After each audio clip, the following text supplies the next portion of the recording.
audio recording with my mineralogist. I have the first lawsuit in North America for $45 million against Moderna. Yet this is not being told. The mainstream media cannot and will not ever tell you these things because they are paid by the drug manufacturers for their commercials telling you to go get vaccinated when this could happen to you. I was healthy. I was doing well. I was doing things like a normal person. I have a son who was 7 at the time. I worked at a school for the York Region District School Board. I now have no job. I have no bowel function. I have no bladder function. I have no movement below the waist, and I have limited arm function. That means I'm stuck in a wheelchair. I'm stuck in my bed. I feel lots of pain, and they offer me medical assistance in dying. In other words, in Canada, they told me it's better to die because we don't have treatment. I was offered this 3 times. You don't mess with a mom whose son has been taken away. No, CAS didn't come and take away my son. He had to go live with his father because I had to move somewhere where my big clunky wheelchair that's like this and big and huge and has all these buttons on it and can't fit into my 3-bedroom, 3-bathroom, 3-story house. I had to move away from my little son. So I don't get to see him. Only three times in the summer for weeks, and his dad and I get along great. This is a big problem. This could have been you. Canada will do this to you. If you keep getting your shots and you don't help people that have been vaccine injured and the vaccine injured don't step up and talk together, this will not get better. It is a crisis. It is a healthcare crisis. There are people dying all around. They want to send me to long-term care or tell me to kill myself with medical assistance and dying. I don't want to die, but I also don't want to live like this. If you can help, go to www.opkayla.ca and find all the information on my case and much more. All right, everybody. Sorry to start on not on a happy note, although we're going to have Kayla's coming on in a couple of seconds to give us an update on what's going on with her in her situation. I'm going to give everybody the link to that. Link. Okay, I got that there. And let me make sure that we're live. I've had Kayla on before. You know her, and if you don't know her, you should know her, because Kayla is one of those one of the stories of the consequences of the safe and effective medical intervention that the government's forced on us when they knew that what they were saying was not exactly true. And if YouTube has any problems with this, I've got 2 fingers, neither of which I will be showing right now, that the evidence has since coming out of Nova Scotia, coming out of FOIPOP requests, Freedom of Information Privacy Act, whatever that's called, that the chief medical officers of the provinces knew of concerning data as of 2021, while they continued to push this as safe and effective. Kayla Pollock rendered a quadriplegic. That is her experience confirmed by her doctors. Dan Hartman, father of Sean Hartman, who passed away 33 days after his Pfizer jab, both of them are suing Pfizer and Moderna, respectively. Kayla is suing Moderna. Sean Hartman's father, Dan Hartman, is suing Pfizer. And Kayla, who was rendered a quadriplegic, if anybody had seen the original interview that we had, because socialized healthcare is wonderful. It's equal crap for all. It doesn't raise everyone with the tide. It sinks everyone by pulling the plug in the drain. The socialized healthcare system in Canada is so overloaded. That's why we had to lock down. Remember in the early days of COVID, have to lock down to not overload the healthcare system, even though they were overloaded in 2019, 2018, 2017. Even though we've known we've had healthcare problems because of our universal healthcare. It's so fantastic, equal crap for all. For decades, we were told that we had to lock down, stay home, not see our loved ones, because we didn't want to overload the healthcare system. In a socialized healthcare system, the wonderful thing is when it becomes too costly to actually, treat the people that are supposed to get universal healthcare, what they end up doing is cheaper to die than to treat. There is an expression under Canadian law. I guess it's sort of similar. Maybe it's not similar in the States. There is a maxim when it comes to personal injury in Canada that it's cheaper to kill than it is to injure. Because when you injure someone, you've got, if you're liable for the injury, you've got to pay them damages for the rest of their life. If you happen to just kill them, you've got just one set of damages, what that loss of consortium, loss of life is worth. And so it's not a joke. It's a very cynical expression in law. Cheaper to injure than to kill. Well, that's true also of the healthcare system. It's more expensive to treat than it is to kill. And so what do you have happening in Canada? I'm sure it's just an accident, with the advent of universal healthcare and the problems with the system, financing, doctors, nurses, et cetera, what ends up happening? Cheaper to kill than to treat. And that's why you see euthanasia in Canada now of the top 5 killers in the country, 4.2% of all death in Canada is government administered. And so when Kayla Pollock goes to the ER with quadriplegia from she'll tell us what the actual condition is. I forget. It's like Guillain-Barré syndrome, but a variant. She goes to the hospital, and one doctor tells her it's in her head. The other doctor tells her, I know exactly what's happening, and I think it's caused by the Moderna jab. And then 3 months later, they're telling her to kill herself because they can't treat her. This is what your life is going to be like. Healthcare system, universal shit for everybody. And so now, cheaper to kill yourself and easier for us. Now, by the way, just if anybody sees me paining to swallow, I mentioned it yesterday because I realized I bit my lip on the inside here so freaking hard. And the more you bite it, the more swelling it gets and the more you end up biting. And it's a vicious circle. So don't spread any rumors about cognitive issues or dentures or whatever. I just have a very, very painful bite on the inside of my lip. Kayla's in the backdrop. She's going to give us an update as to what's going on. So Kayla, when you are ready to activate your camera, activate your microphone, bring it in. And anybody who, as we head into an election season in America where people want to tout the benefits of universal health care, look no further than what's going up north with a population that of California, and then imagine what that's going to be at the scale of 350 million and however many millions of illegal immigrants who are not necessarily paying into the system to get the universal health care that everybody wants to afford to them. Kayla, how goes the battle? Hey there. Yeah, it's still a battle every day, that's for sure. Your introduction couldn't be further from the truth. That's exactly what it is. It's cheaper to injure than to kill. And if you're not killed by the vaccine in the first place, someone like me who can't move their lower extremities, and there's no actual sort of like physical therapy that's covered by the government, you get maybe 10 sessions. A quadriplegic needs like that for the rest of their life. A lot of people say, well, she moves pretty well for someone who's paralyzed. I get a lot of, hate comments about, faking and stuff. So that's hard. Quadriplegia means that you are paralyzed in four extremities, at least in part. So I have no movement from the chest down. And then I have no triceps, which are the muscles that are used to push you out of a chair, or like to pull up, where you see some Paralympians, who are just watching in Paris and everything, where they can sort of push themselves out of their chair. I don't have that. And I can't feel anything in my fingertips or the outside of my arms. So I also have no bowel function, no bladder function. Most of the time you talk to a quadriplegic and the first thing they'll say is, if I could have anything back, it would not be my legs, it would be my bladder and bowel function.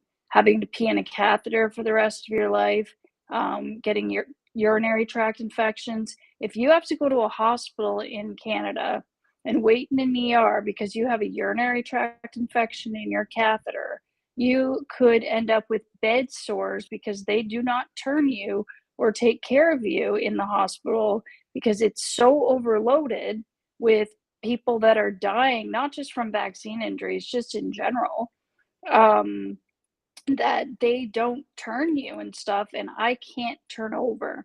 And it is so painful that it's terrifying to live every day like that.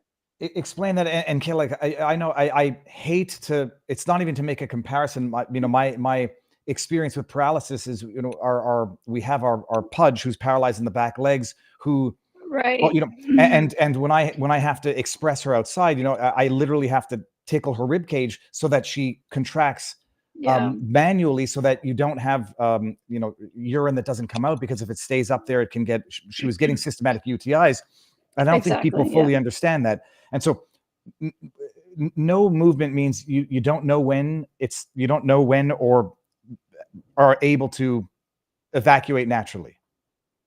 Well, actually, I can feel everything, which is even worse to me because I can feel pain. So sometimes when you're paralyzed, you can't feel anything below your injury. So the good thing about that is you don't feel the pain, but the bad thing is you also don't feel pain when you should. Pain is a signal that goes to your brain, obviously, to tell you you're in trouble. So as far as like, for instance, with urine, I have to wear a catheter at all times. And as far as bowel, I can feel it and I can tell somebody, but their thing is there's no one around to tell. So you have to have a program where you're it's called a bowel routine, where you're trying to get somebody to manually express the bowel from you at a certain time each day. But then you spend years getting on this routine. You go to the hospital, they just give you a bunch of laxatives, let you sit there in your own fecal matter. They don't drain your catheter, so it backs up into your kidneys. They don't turn you. It's absolutely horrible. And this is the experience. So, I spend a lot of my time being absolutely terrified that I'm going to end up in a hospital. And it's very normal for people with quadriplegia to end up in a hospital. Something like, even just like, Viva, you come over to my house and you've got a cold, I get your cold.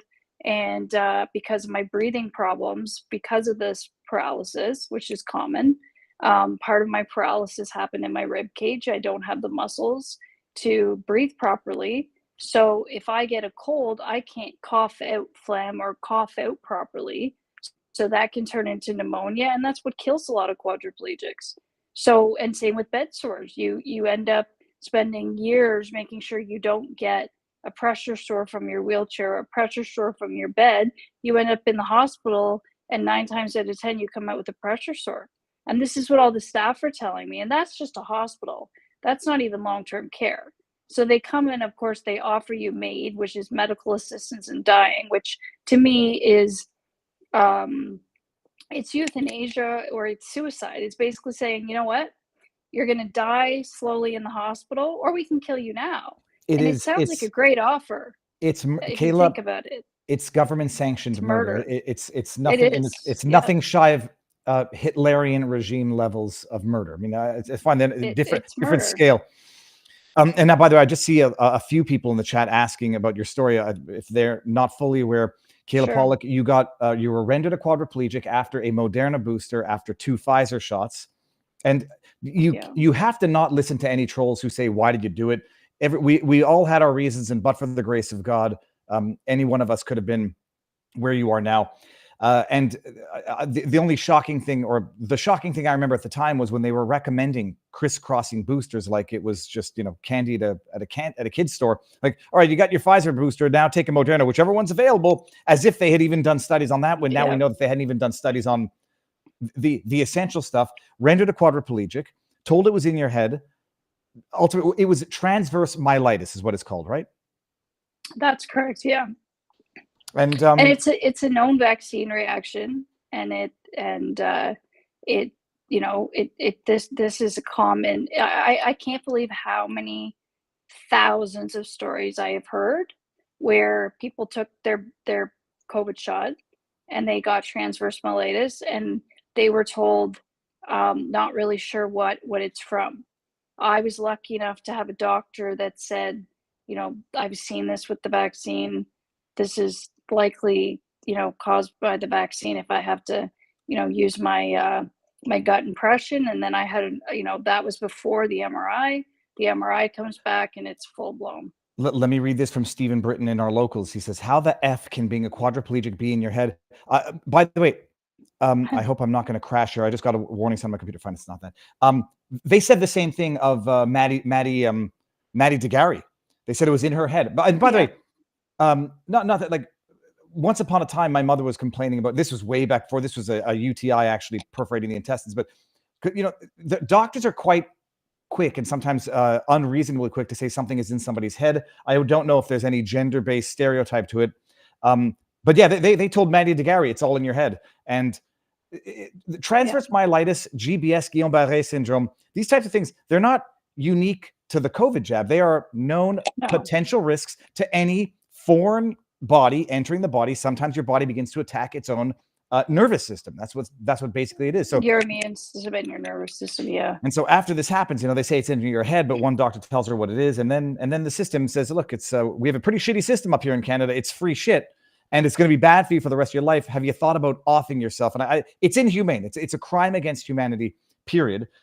Has any, and if everybody can go back and check out the first interview we did where we go into everything about it, the audio recording, the evidence. Has any politician, I mean, I will ask the stupid question just one more time because it's been a while. Any media reached out to you? CBC, CTV, Global, any of the crap? I'm not sure why you're asking that. Of course not. No, as you know, they can't put this on mainstream media when they're still recommending that you go get your booster shots. So, I mean, I see it all the time when I'm looking on YouTube, for instance, for something.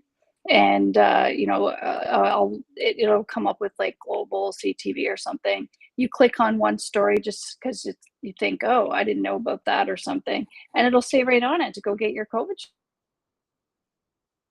And I'm thinking, people just don't know. And, when I meet people, sometimes they ask what happened. And when I tell them, I haven't had people not believe me then. And that, I think the sick thing, the really sick thing about this for me is, I literally woke up one day after no accident, no falls, no illnesses, nothing except a COVID shot. I was hiking the day before. It was Family Day weekend here in Canada. I was hiking. And then I woke up completely paralyzed from the neck down and couldn't breathe. And that's when they told me it was in my head. They didn't give me an MRI. And then I started screaming in pain. They gave me high doses of morphine to shut me up because I was screaming and I was in the hallways in the hospital.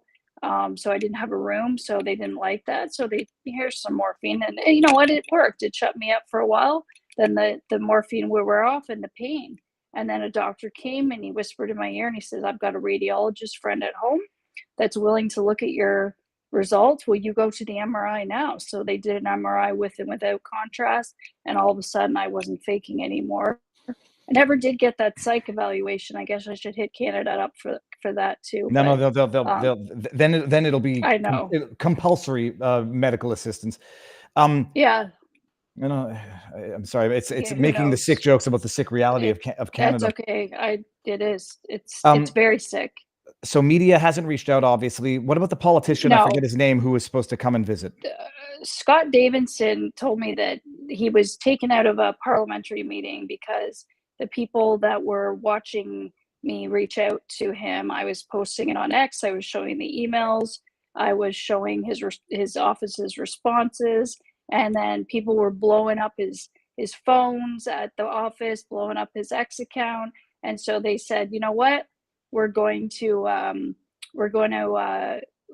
to come and meet with me the next week. Just pick a day. So I gave him every single day of the week except the Monday where I had an appointment at a doctor, and he had all week to come. And of course, he never showed up.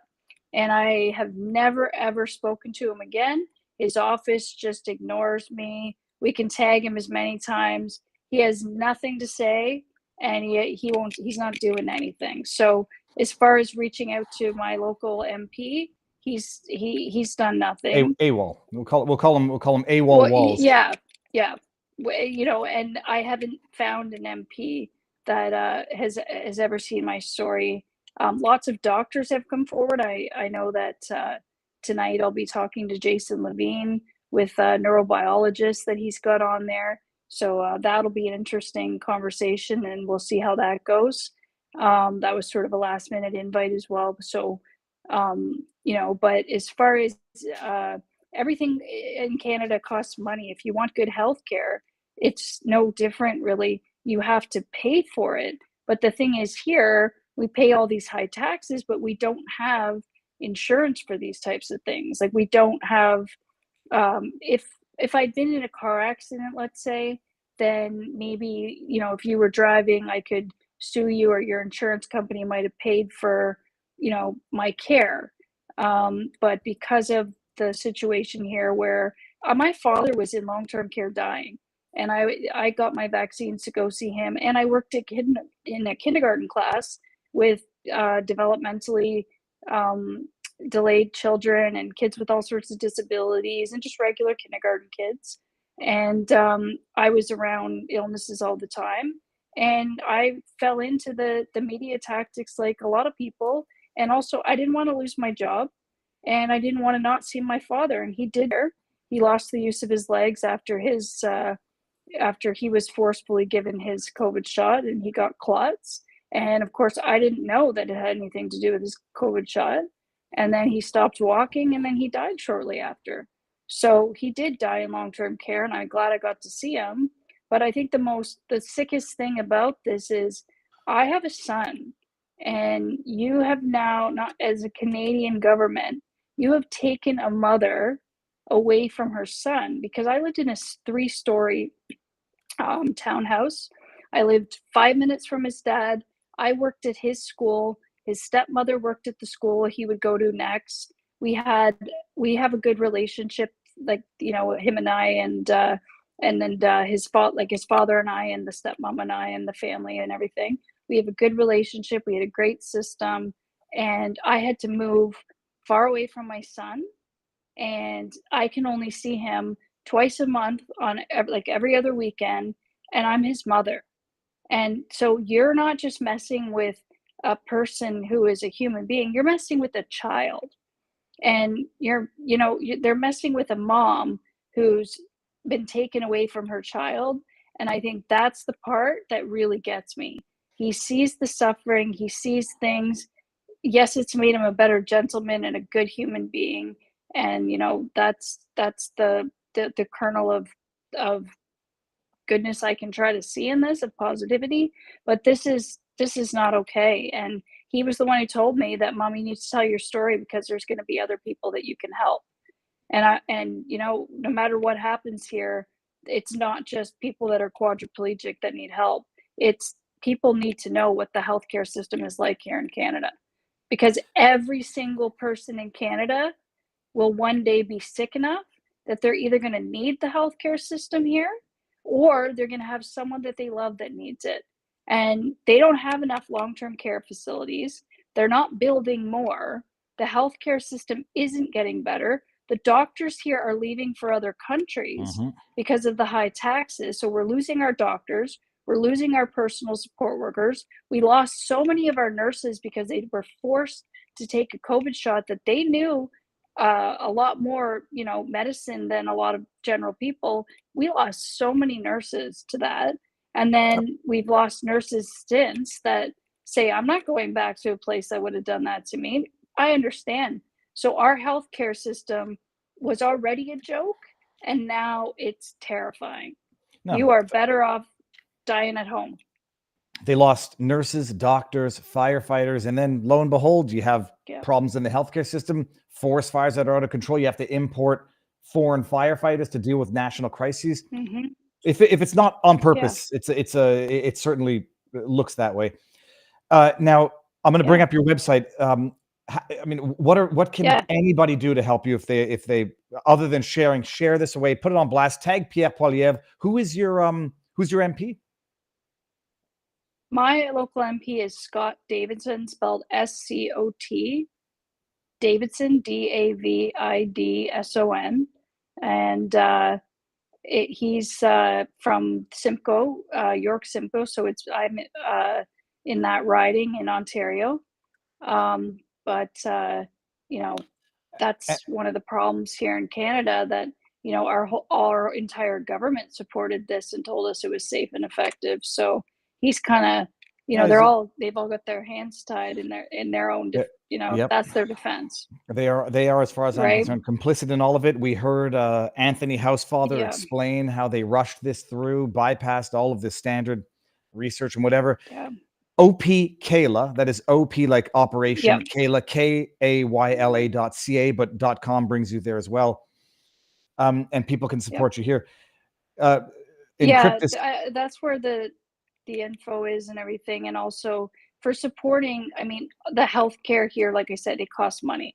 So are there things that could help? They can't necessarily cure me, but can they help? Yeah. And it costs a lot of money. Physiotherapy here is super, super helpful. There's a spinal cord place down the road from me.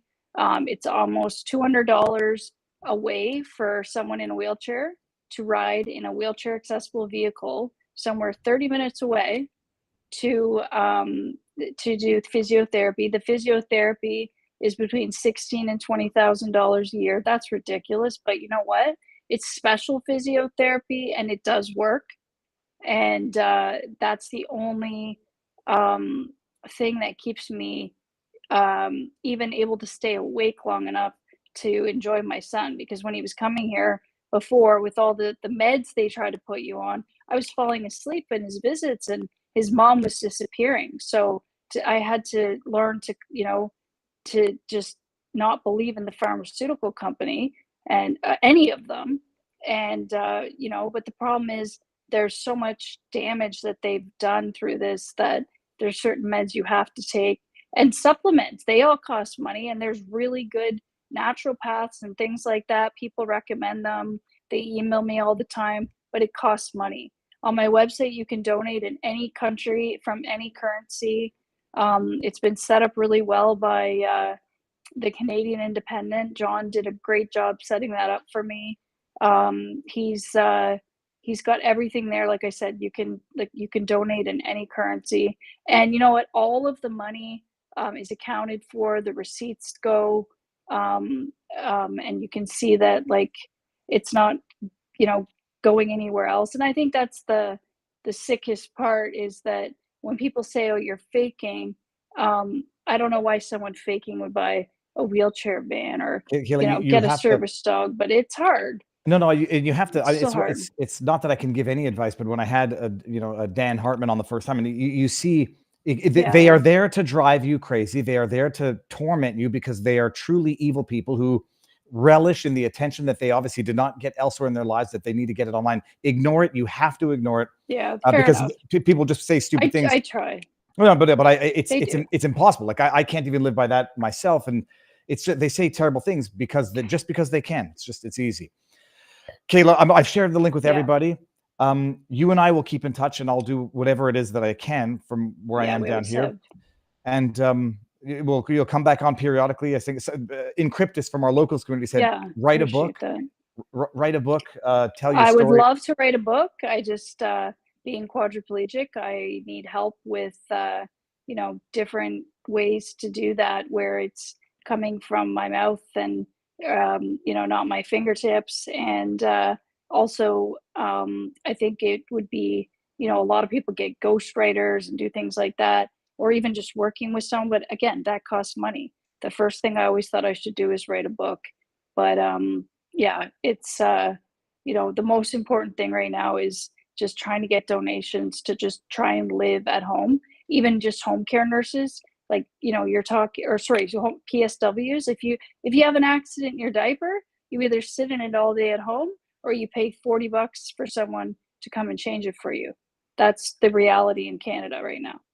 So, that money goes to things like that.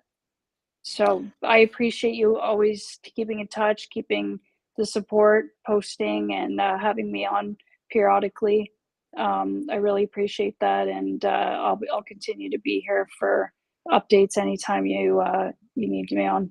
Excellent. All right, Kayla. Godspeed. We'll talk soon, and we'll message you afterwards. All right. Thanks, Viva. All right. Have a good day. Take care. All right.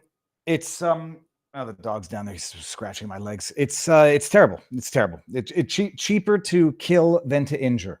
In the States, not quite so much, actually, because if you injure someone, if you kill someone, the highly litigious society of America has got its pros and it's got its cons, but it's got some of its pros, which is to some extent, a highly litigious society causes people to think about what to do and what not to do to some extent. And then it gets a little overblown when you get like $65 million defamation awards against from a crazy old nutbag, E. Jean Carroll. All right, so that is the Kayla Pollock update, and I'll have Dan Hartman on again at some point also to talk about his update. And they're both suing Moderna and Pfizer respectively. I'll have their lawyers back on to talk about that. Okay, everybody, on with the show, which is going to be all they do is lie. I mean, I think we all know this at this point. All they do is lie. First of all, do we say Happy Labor Day? Enjoy Labor Day. I didn't realize that it was going to be on the one hand, a quiet news day, a quiet internet live streaming day, but I'm sticking to my schedule, and it's going to be 12:30 every day, including Labor Day. Today is also my wife and my 17th year wedding anniversary. We have been married for 17 years, and we're sitting there yesterday as we're like just going about with the day. And my wife comes up to me and she's like, Dave, I was going to say Viva. She's like, Dave, it's 17 years tomorrow. It's our anniversary tomorrow. I was like, yes, I knew that. And so after this stream, I must go and get the annual standard tomato plant anniversary present, among other things. Or maybe I'll splurge and get my wife one of our sponsor of the day items, which is the 5G Free, a Rumble partnered brand, and it's amazing. This is the 5G radiation emergency kit. As we all know, the world is somewhat unstable right now between the Russian bear, the Chinese dragon, and random rogue states. We're going to get into this today, by the way, just like Rome is burning. And old Joe Biden, who is now no longer the president of the United States, sits there fiddling with his phone on a beach while American citizens are getting executed in a tunnel in Gaza. No, but this is what happens when there's no leadership. We are living through very, very dangerous times. Nuclear safety is suddenly less of a joke. You've probably already got your survival stash for about a year. But there's one thing most people forget while they're busy panic buying canned goods: radiation protection. That's where RadioGuard Ace comes in. This isn't just some random supplement. We're talking about the only FDA-approved treatment for radiation exposure. I was on the phone with these people, making sure I understood this. FDA-approved. RadioGuard Ace has been in the U.S. government stockpile since 2003. It traps the harmful radioactive materials and flushes them out like your liver handles all of those beverages. Rumble's radiation emergency kit puts the essential treatment in your home, along with potassium iodide to protect your thyroid, Zofran to keep you functional, and a Geiger counter to monitor radiation levels. Head to 5gfree.com. Use promo code VIVA, get 15% off, because when the apocalypse hits, if the apocalypse hits, you'll want to have more than just beans in your bunker. And by the way, I'm sitting here in Florida making the jokes with my kids, like, when or if the apocalypse hits, we're doing our catch and cooks up at Loxahatchee. I will learn how to clean an iguana if I have to. There's a lot of meat on an iguana. They're fat little protein things, and they're like rats in Florida. They're everywhere. So we'll be prepared, at least in terms of the ability to hunt. The link is in the description. Everybody check it out. All right, what do we start with? Like, when the topic of the day is all they do is lie, where do we start? We're going to start with a video. Nah, you know what? Forget it. We're going to start with this. Lie number one of the day. First of all, like, you see these tweets and you're like, oh, this surely can't be a tweet from the actual presidential candidate. This has to be from like maybe a fan account, maybe a parody account. Like, that's the one I always make sure, like, is this a real Kamala Harris tweet or is this parody? And you just never know these days. Liars. This just we're gonna go here. Kamala Harris fighting for the people, wife Mamala. Like, I still don't know. I still don't know if this is a parody account. She, her. Is this a parody account? I know that it's not, because it's got your little official government entity tag. This is her profile, people. Mamala, auntie, she, her. If you said Mamala and auntie, I sort of deduced the she, her, you raging idiot. Oh, no. Could you have said he, him after auntie? Like, you're going to be one of the aunties who identifies as he, him. This is abject insanity. It's abject idiocy. And there's no other way to say it. And she puts out this tweet: Donald Trump vows to be a dictator on day one. We won't let him. Which, if I'm reading that in the context of a failed assassination attempt, which nobody wants to talk about anymore, as if to like scrub it from collective memory. If I read we won't let him, if I were paranoid and a hypochondriac and neurotic, I might read that as something of a minor threat. I do read it as a threat, by the way. I do read that as a dog whistle call to action for their deranged, unhinged, lefty, lunatic, 20-year-old loners who are training with Department of Justice at firing ranges in Pennsylvania. I read it as something of a dog whistle red flag to them. Donald Trump vows to be a dictator on day one. You know what the only problem with that is? Can I swear? Are we 8 minutes? Yeah. I will not swear, because not many emails, but I get a couple of emails from members of our locals community. It says, Viva, you swear so much now. Stop swearing. I'll say flipping. I mean, if I say flipping, what difference does it make? You know that I mean effing if I say flipping, friggin', flitchin'. If I say anything that's a substitute for the swear word that I want to say, why is that any more polite? I don't know, but I'll do it anyhow. I'm not going to swear. It's a flipping lie. It's a flipping, outright, abject lie coming from demonstrable, remorseless, malicious, pathological liars. But don't trust me. You trust but verify. Don't even trust me. Just verify. Hold on. Let me bring it up here. I posted it. There we go. Yeah. Just, because we seem to forget in what context that joke was even made. I'm going to let this play all the way through. I'm going to shut my big mouth. I'm going to nurse that bite mark on the side while I listen to this, and then I'm going to comment on it. And watch this. I promise you this time, I am going to shut my big mouth through the entire 39-second clip. Under no circumstances, you are promising America tonight, you would never abuse power as retribution against anybody. Except for day one. Except Look, for? he's going crazy. Except for day one. Meaning? I want to close the border and I want to drill. That's not retribution. I'm gonna be, he keeps, we love this guy. He says, you're not gonna be a dictator, are you? I said, no, other than day one. We're closing the border and we're drilling. After that, I'm not a dictator. So that sounds to me like you're going back to the. This is from the Wall Street Journal, by the way. Under no circumstances, you are promising America tonight, you would never abuse power as retribution against anybody. Stop. I'm going to stop right there. That's Sean Hannity, right?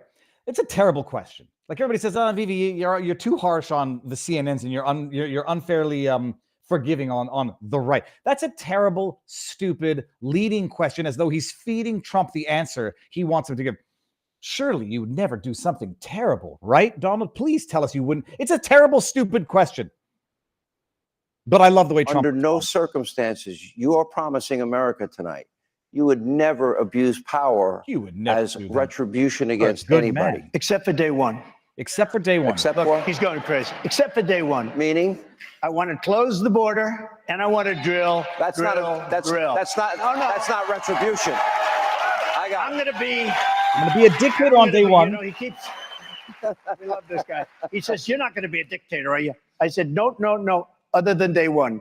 We're closing the border and we're drilling. After that, I'm not a dictator. So that sounds to me like. That's Wall Street Journal, by the way. So, what do we say? Fact check. Lie or not lie? I mean, for the people who are saying when Tim Walz, when he said, when I was in Afghanistan, he was clearly referring to a congressional visit he did in 2008, not suggesting he was in Afghanistan in combat, even though he did suggest that on other occasions as well. When I was in Nam on a foreign exchange trip, learning Vietnamese, no. He misspoke. And then they quote Trump as saying, I'll be a dictator on day one. We've heard it. We hear it. They're liars. Pathological, remorseless, shameless. And these are the people that are in power right now as the world burns. But hold on. But wait, there's more. The amazing thing is I like to think maybe we're having some impact in terms of pushback, in terms of amplifying the lies, in terms of amplifying the mockery that these scoundrels deserve for their deceit and dishonesty. But I don't know if we are. I think we are, because you end up putting on blast stories that then eventually trickle their way up to the biggest of the platforms. I won't bring this up yet. Hold on. Can't bring this one up yet. We're not ready for the story. Donald Trump visited Donald Trump was photographed attending a ceremony at the Arlington National Cemetery. And then you get your scumbag liars, because that's what they are. All they do is lie, and all they do is rely on the stupidity of their low information supporters to not know that they're being lied to then buy into, not just buy into the lie. This is how they actually hook you in. It's not just that you buy into the lie, you propagate the lie, and then they get you to do their dirty work for them. By propagating the lie, you then become part of the lie yourself, which makes it very difficult for you then later on to say, oh, I was lied to, because not only were you lied to, but you partook in the propagation of the lie itself, which makes you morally culpable. And the way people deal with that, it's why it's easier to fool someone than it is to convince them they've been fooled. They get you to partake in their sin so that you cannot absolve yourself of the sin. It's a diabolical scheme. They gave Trump a hard time, arguing that he was there only for a photo op, desecrated the what's the word I'm looking for? The sanctity of the Arlington Cemetery to use it as a cheap and tawdry photo op. Trump was invited by the family members to attend this. I think we all know that by this point, but maybe those who didn't know it now know. He didn't go there, photobomb a cemetery without anybody being there just to say, look, I was at the Arlington Cemetery today. He was invited by the fallen members' family to attend their ceremony. The family was in the picture with them. And then you get these jackasses who I will not name by name, but if you follow my Twitter feed, you'll see it, demonizing the family members, calling them traitors, calling them all sorts of names to have desecrated their own family members' tombstones by posing for a photo with Donald Trump, whom they invited to attend the ceremony. Got to be nice. Got to leave room for forgiveness and leave room for atonement. They're truly awful people. And in as much as I've got my gripes with, Laura Loomer and some of the things that she said in the past and some of the reporting that she said in the past, which turned out to be absolutely incorrect, I felt compelled to retweet this one. Well, let's just watch the video before we, and by the way, for anyone with sensitive ears, Laura Loomer unleashes with the B word. Let's just see what the video has to say. Here's a video of Joe Biden and Kamala Harris donning their face masks outdoors at, hold on, if I think I know where they are, I think I know where they are. And there you go, it's the Arlington Cemetery.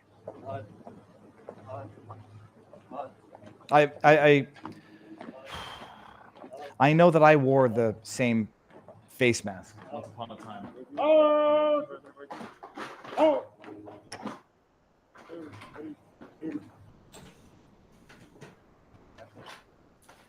Present! I know I've got my face mask here, and I wore it, but simply to avoid getting beaten up by crazy Quebecers who were heavily into the madness.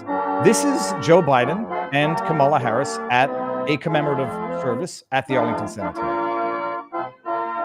We can put the video on pause now. Now we're going to go up to I'll just say the B word whenever Laura Loomer says it. Laura Loomer, in response to a tweet from Kamala Harris, oh, you know what? We might need to see the tweet from Kamala Harris first.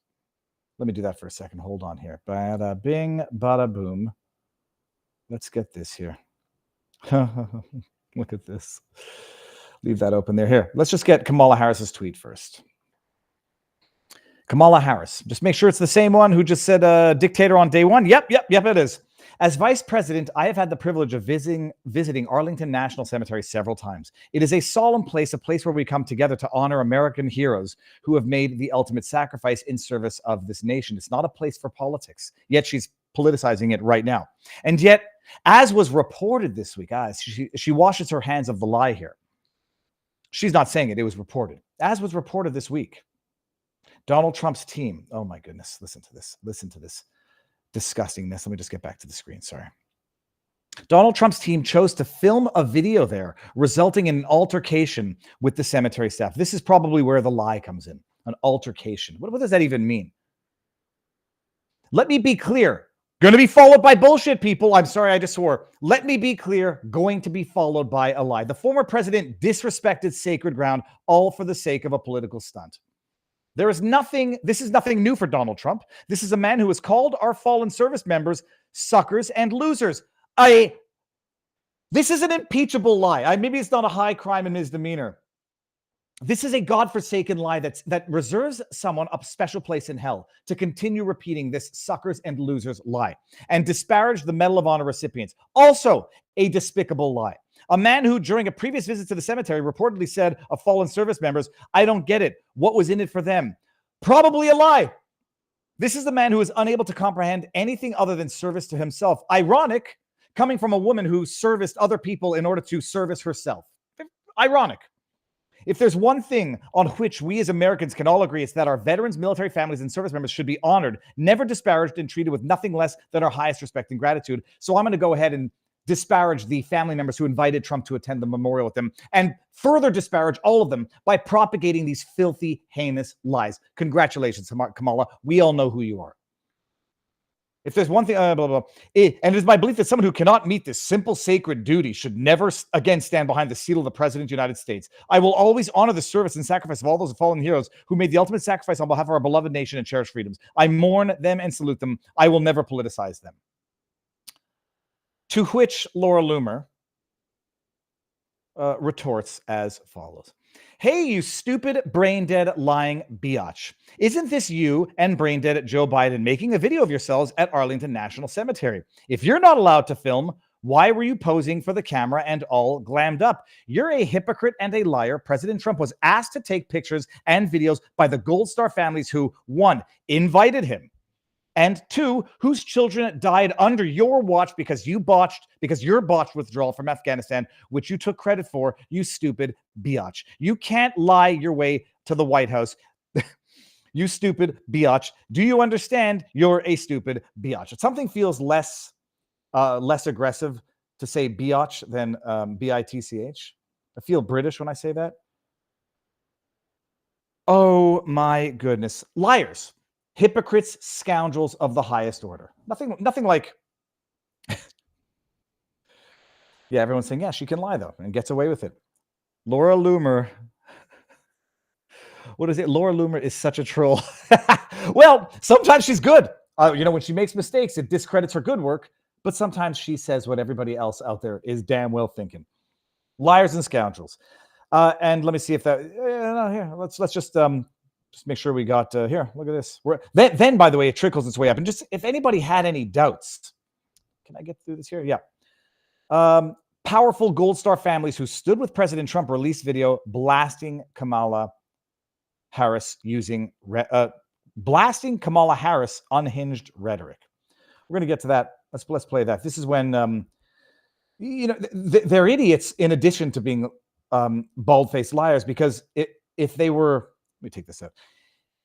If they were just liars, it would be one thing, because they would lie without putting their own incompetence and, I would say, criminal negligence on blast. Kamala Harris, congratulations on reminding everyone why the 13 service members are dead in the first place, and it's because of your botched withdrawal, criminally negligent botched withdrawal from Afghanistan. Your Joe Biden, everybody else who thought it was a good idea to abandon an airbase and leave, what was it, $90 billion worth of weapons that undoubtedly fell into the hands of terrorists and arguably and allegedly was used in the perpetration of other terrorist acts against American interests.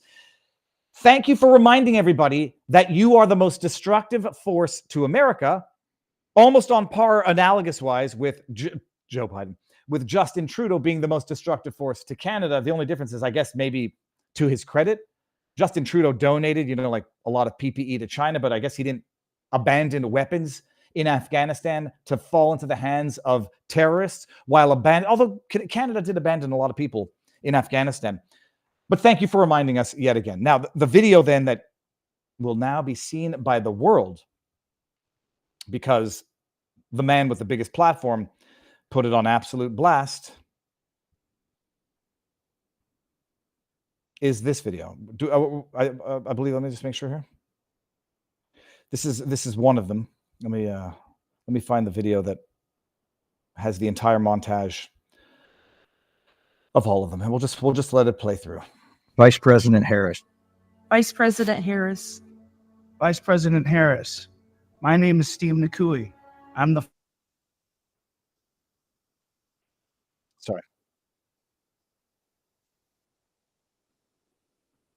Hold on, I pulled the wrong video up. Give me a second. And I'm the Gold Star father. I meant to remove myself from this, not remove the video. My apologies. Vice President Harris. Vice President Harris. Vice President Harris. My name is Steve Nakui. I'm the father of Lance Corporal Kareem M. Nakui.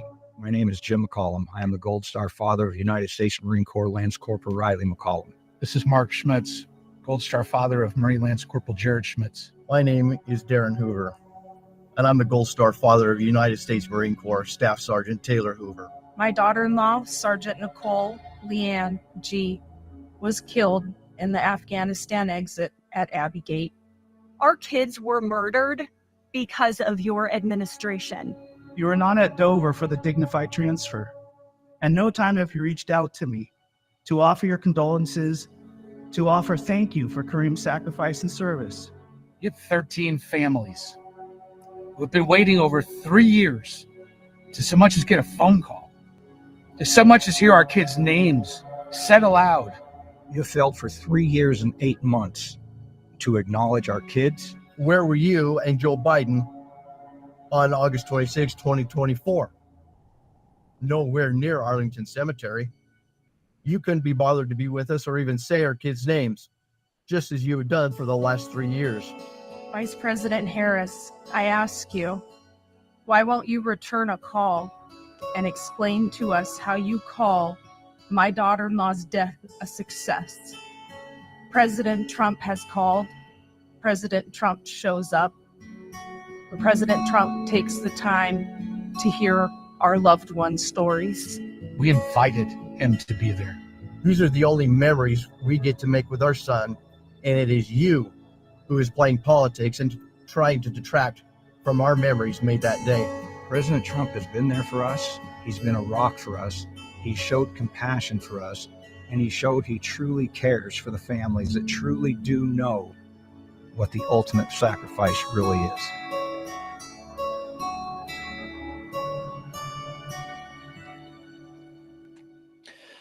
I'll share the link with everybody if you haven't seen it yet. Elon retweeted it, so it's not going to get any bigger blast than that link.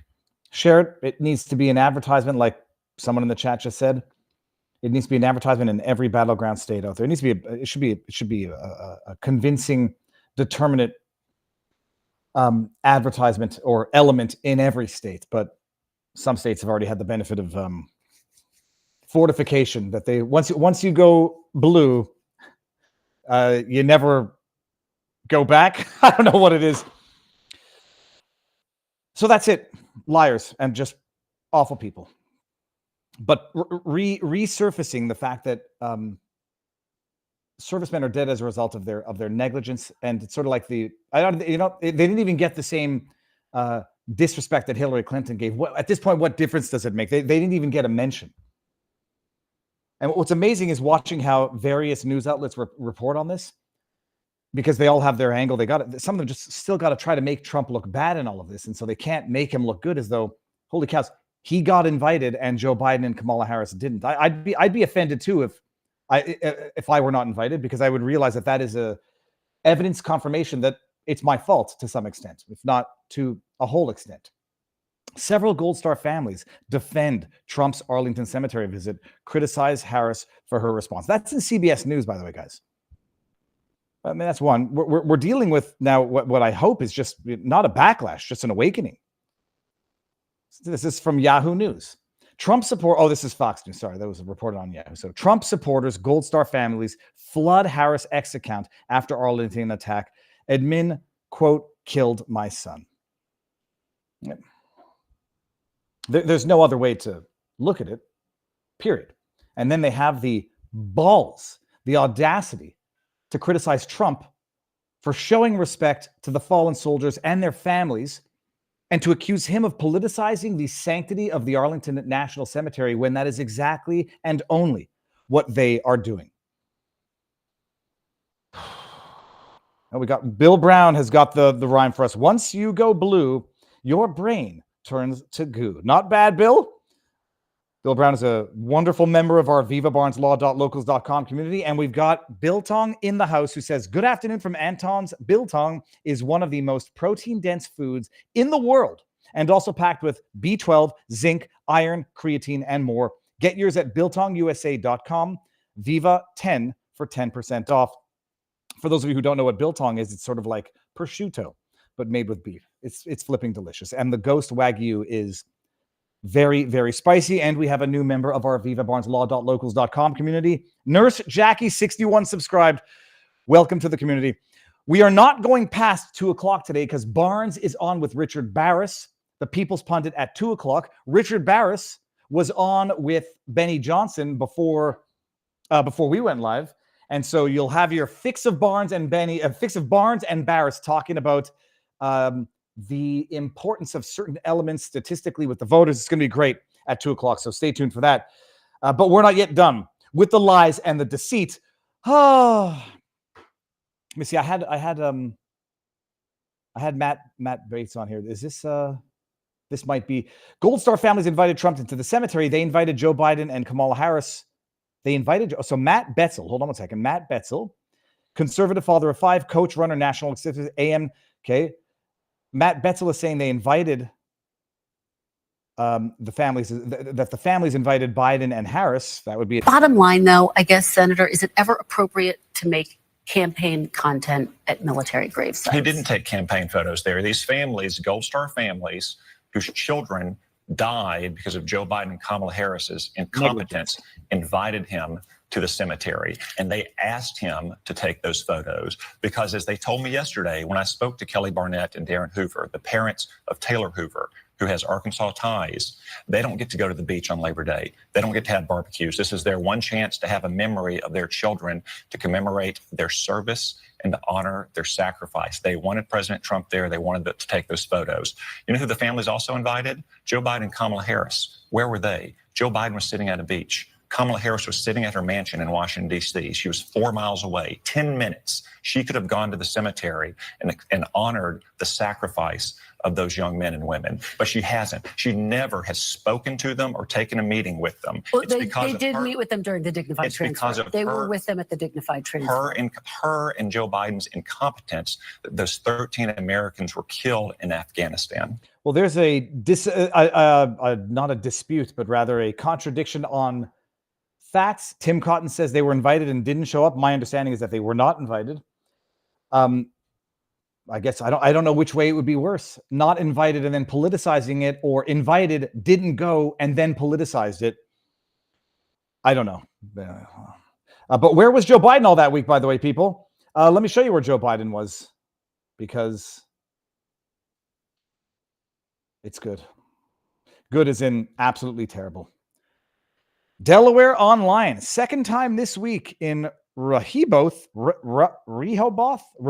don't know what that is. I know that I should know where that is. Rehoboth. Second time this week in Rehoboth Beach is Joe Biden. August 31st. That's what Joe Biden was doing. But don't worry, he's working. How the hell do I get this thing to? Oh, it's overheated because of the sun. How do I turn it off? This is what Joe Biden was doing, literally playing the fiddle while Rome is burning. Oh my goodness. Now, by the way, it's not all bad. It's not all bad, and if you want some of the good, everybody, and you want to do something good on Labor Day, you'll go to benaked.com.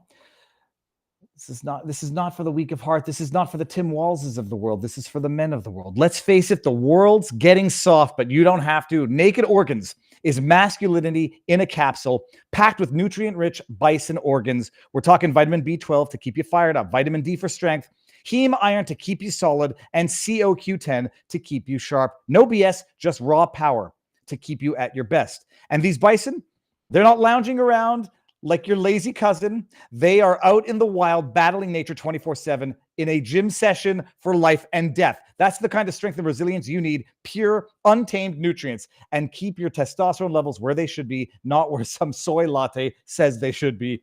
Tired of products stuffed with junk? This is the real deal for men who want results. Head to benaked.com. Use code VIVA for 15% off. Start channeling bison strength. No wrestling required. If you're not feeling the difference, send it back for a refund. No questions asked. By the way, people, this is not just, I don't know if it's making me more virile, I don't know how much more powerful I can get. I haven't grown, so it hasn't made me grow. But I don't know, not a little bit, but I got mine. It's beautiful. It's delicious. I get my protein when I want to eat the actual protein for a snack in the afternoon, and you get your supplements. And it is a Rumble partner product. So you're supporting free speech, you're supporting creators like myself, and you're getting the nutrients that you know you need, even if you don't know that you need them. Link is in the description, people. Check it out. All right. Hold on one second. Hold on. Bill Brown says, yes, yeah, sure. You argue with plenty of masculinity. It's a weird thing. I don't know. I know what masculinity is. And it does mean you can cry during movies.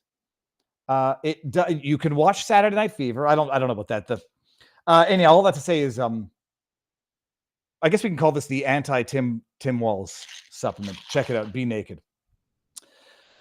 Oh, Lordy. Mighty Pay in the house says, Viva, when you end streams, including Sunday show, due to the delay, would you please give it an extra 10 to 20 seconds before ending so it doesn't cut off? So then what you're saying now, Mighty Pay, I should go end of stream, enjoy the day, and then wait 20 seconds before hitting end. What am I going to, okay, I'll try it today, and I'll try like, not to embarrass myself for like 20 seconds when I sit there at the camera like this. Or maybe I'll disable the camera and wait 20 seconds. That's what I'll do. Okay, we're going to try it today, peeps.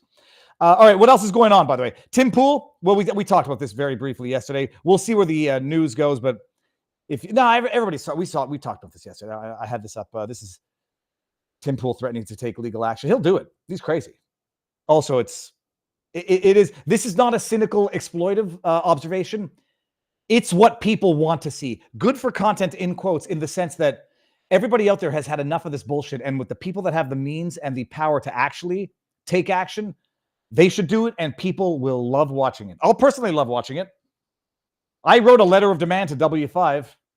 They issued a correction, but not a good enough one. Those little bastards. Oh. Now, okay, I mean, well, I guess we're going to have a palate cleanse at the end of this stream. There's certain subjects I absolutely hate discussing and always hate discussing. School shootings being one of them, because they're tragedies of the highest order, and the discourse at the public level, it's not polarized. It's that I'm convinced that you have people whose sole interest is in politicizing the events for the non-solution to what they believe to be the problem. There is no middle ground or intellectual progress to be had in that public debate.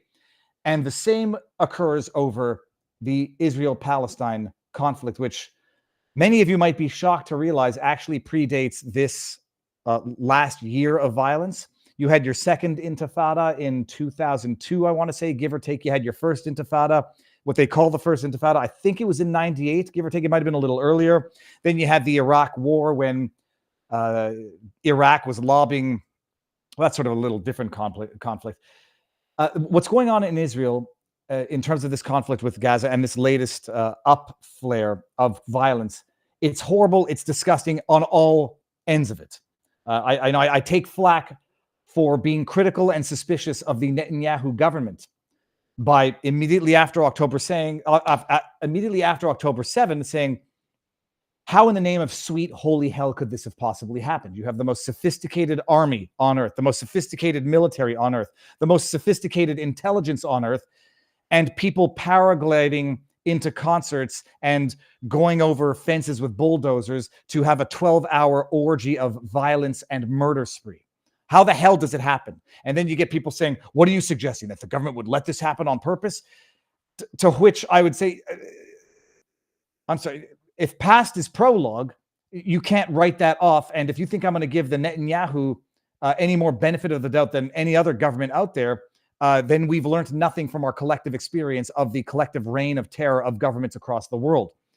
And then you have people saying, well, we'll answer these questions after we determine the response, to which I say, I'm going to rely on the same government that was at the helm of the most cataclysmic security failure in the history of the state at best, and something much more worse. I'm going to rely on them to determine and effectively carry out the response to what can only be described as, at best, gross negligence, security failure. And then I take flack from both ends, and it never gets anywhere. The discussion never gets anywhere, because those who want to write you off and discredit your ideas will say, you're just supporting Israel because you're Jewish, or, you're an anti-Israel, whatever. Doesn't get anywhere. And I've been giving Kamala Harris the flack that she deserves for her idiotic, vapid, stupid, Dana, we need to make a deal. We need to make a deal. Maybe I have to start with that. We have to start with that. Make a deal. We've had hostages taken. Set aside, we can set aside the 5 W's of how it possibly happened. You've had hostages now in bunkers, in tunnels for the better part of a year now. And Israel waging its response by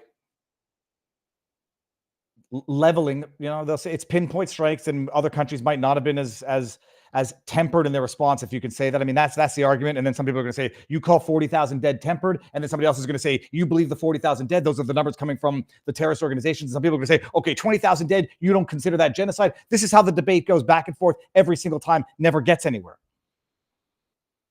But you have Kamala Harris, and this is her ingenious take on foreign policy. Yes, this is the edited version. We have got to get a deal done. We have to get a deal done, and we must get a deal. No, we have to get a deal done. Dana, we have to get a deal done. I can't tell you how much this pisses me off to watch this. A deal is not only the right thing to do to end this war, but will unlock so much of what must happen next. A deal will unlock so much of what has to happen next. What does that deal look like, you stupid idiot? Go get a deal now. You got 6 less people with which to make that deal, you idiot.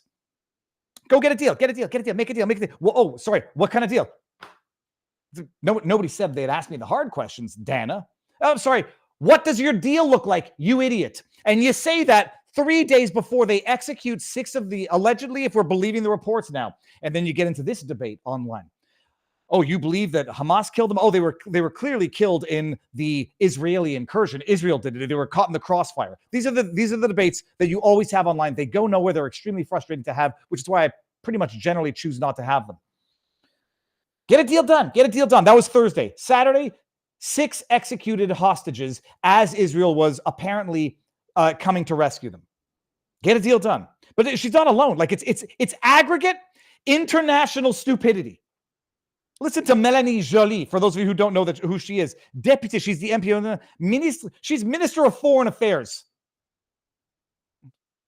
Oh, I have jokes that I can't make. It's not the right time to make them. Minister of Foreign Affairs. To say that she's out of her league is an understatement. I swear to you, I would be better placed to be Minister of Foreign Affairs than Melanie Joly. These are idiots. These are ignoramuses. These are people who have no understanding of the history of the conflict. They're plopped into it like second graders trying to understand nuclear physics. And all they can do is spout idiotic, vapid platitudes. This is after the 6 hostages were executed, as they were about to be rescued after 11 months of hell that nobody on this earth can possibly imagine. Melanie Joly. Canada unequivocally condemns the murder of 6 innocent Israeli hostages by Hamas terrorists in Gaza. I offer my deepest condolences to their families and loved ones. Hamas must release all the hostages, minus the 6 they just murdered, you idiot. And we continue to call for an immediate ceasefire. The violence must stop. Can you just imagine? This is patronizingly stupid. I don't think anybody needs to come out and publicly and unequivocally condemn murder. Like it's sort of one of those things that's sort of baked into the murder of 6 people. Only idiot virtue signaling buffoons who want to politicize this need to come out and say, we stand against murder. No crap, Melanie. Oh, I'm glad. For a second, before you tweeted this, I thought you might have condoned the murder of 6 innocent Israelis. I offer my deepest condolences to their families and loved ones. Nobody wants your condolences, you vapid, spewing airhead.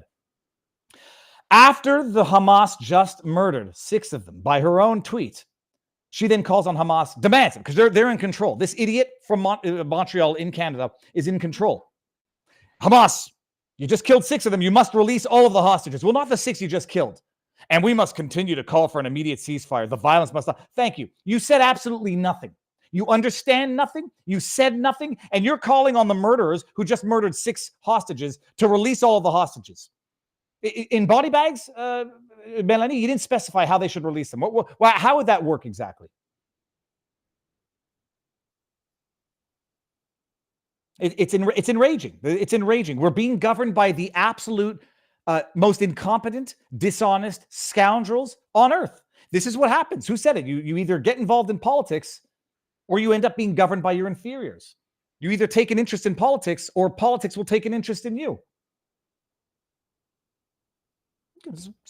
Just speaking of the scum of the earth, these are the people that we end up getting governed by. I mean, we're not, well, Minnesotites are governed by this guy, Tim Walz. What I love doing, the internet is forever until they go and scrub what you find on the internet. I found this ad from whoever's political campaign this was 15 years ago. This is 15 years old. This is the description of Kamala Harris, that disgusting, two-faced, lying DEI hire airhead.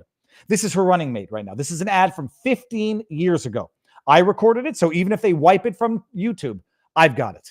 Tim Walz lives a double life. In Minnesota, Walz campaigns as a moderate, but in Washington votes almost 100% with the liberal leadership. Here, Walz says he's for new drilling, but voted there for a ban on drilling that will just keep gas prices high. And Walz claims to be a friend of farmers here, but in Washington supports higher taxes that hurt the family farm and small business. I'm Brian Davis, and I approve this message because I'll shoot straight. What I say here is how I'll vote there. Sorry, Tim shoot Walz straight. Shoot straight, you're in jail. I'm sorry. What was that guy's name? Lives a message because I'll Brian shoot Davis? straight. Shoot straight. Them is insurrection words. Sir, right to jail, right away. Check it out. We are governed by the same scoundrels that have always been there. And this is what happens when good people get intimidated out of politics. They see what happens to the JFKs of the world. They've seen what now happens to the Donald Trumps of the world. They brutalize you. They brutalize good people. So the only people left and the only people stupid enough or dishonest enough or opportunistic enough to run for office are the only people you would not ever want to run for office. We're going to do a palate cleanse before this is over. Let me just bring up a few of these comments here. We got Mr.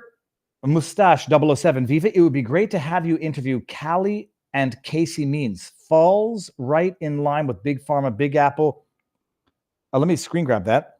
Big Ag and big government corruption exposure. Recently on Tucker and was blown away. Well, if they're recently on Tucker, let me just screen grab this in a way that I can see it. I'm going to go watch the Tucker interview and then reach out to them for sure. We got Yael Rivka. Hamas must flip right off this planet along with Hezbollah and the IRGC, which is the Iranian Republic Guard. What's the C stand for? Oh, yeah. Well, it's and then I know what the arguments are. Well, Netanyahu basically encouraged and financed Hamas to exist so that he could use it as a pretext to not have a two-state solution. And there's truth to that, which is why I don't trust Netanyahu any more than I trust Justin Trudeau or Joe Biden or Vladimir Putin or Volodymyr Zelensky or Emmanuel Macron or Keir Starmer. I'm actually, who's the shoot? I don't know who's in charge in Germany anymore. Hold on 1 second. It's not Angela Merkel anymore. Germany president Frank-Walter Steinmeier, prime minister. Hold on, and Chancellor of Germany. Who's the current Chancellor of Germany?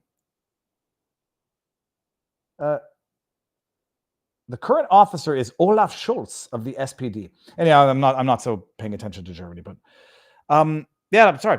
Don't trust them any more than anybody else. And there's some truth to that. But at the end of the day, okay, so what? Viva, we are Minnesotans, not Minnesotites. How about Minnesotagons? Minnesotans. Okay, Minnesotans. That's it. Pasha, I got it. Pasha, are you from Minnesota? I did not know that. And now Bill Brown put up a meme, which I can't bring up. It says, the price good men pay for indifference to public affairs is to be ruled by evil men. Plato. I think Plato had another, which was, so that is the expression. I can't bring it up because it's in meme format. All right, everybody, we're not going to go too late because everybody's got to go check out Robert Barnes on Richard Barris. Let me make sure that I got everything here. Let me see what I got going on in CommieTube over here. Oh, there's a $50 Canadian from I'm Not Your Buddy guy.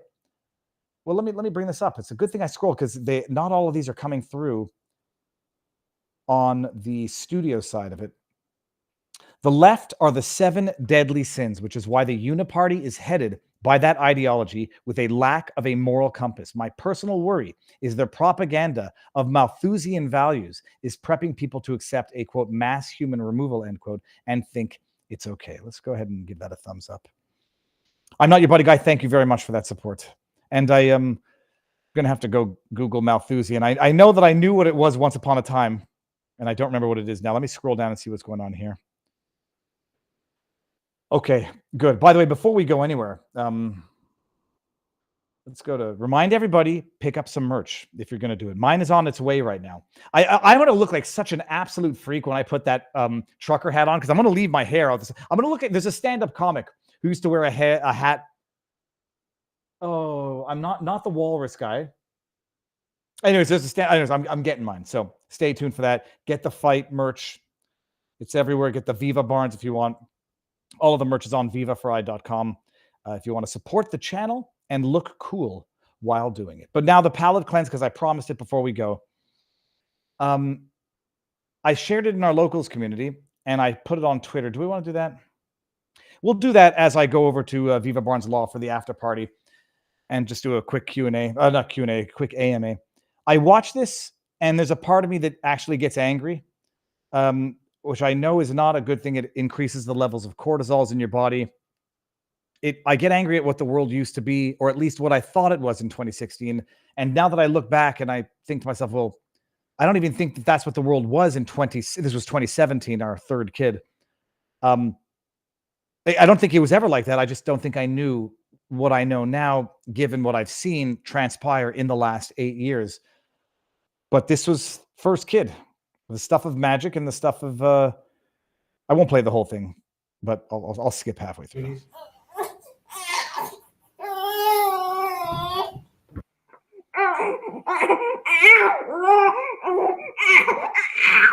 I mean, that noise can really, if it goes on for hours, is really a lot of noise. He might fall asleep. Get that face. Definitely go to it. Oh, I remember the noise when they used to like get tight and then fart, and you could feel it, and you could say,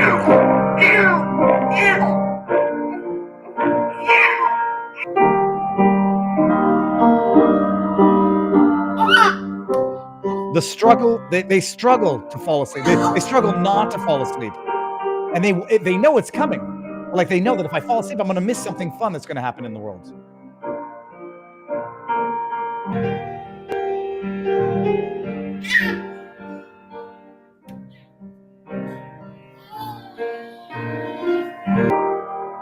Oh, there you go. Resigning to the sleep. It's coming.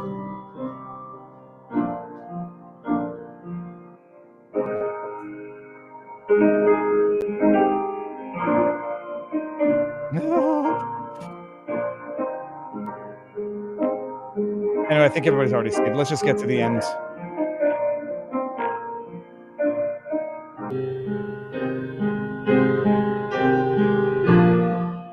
The audio is remarkably better on that one.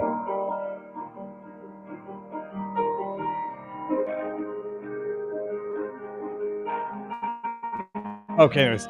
Yeah, see, the audio is much better on this particular video. Okay, skip it to the end. And then, there you go.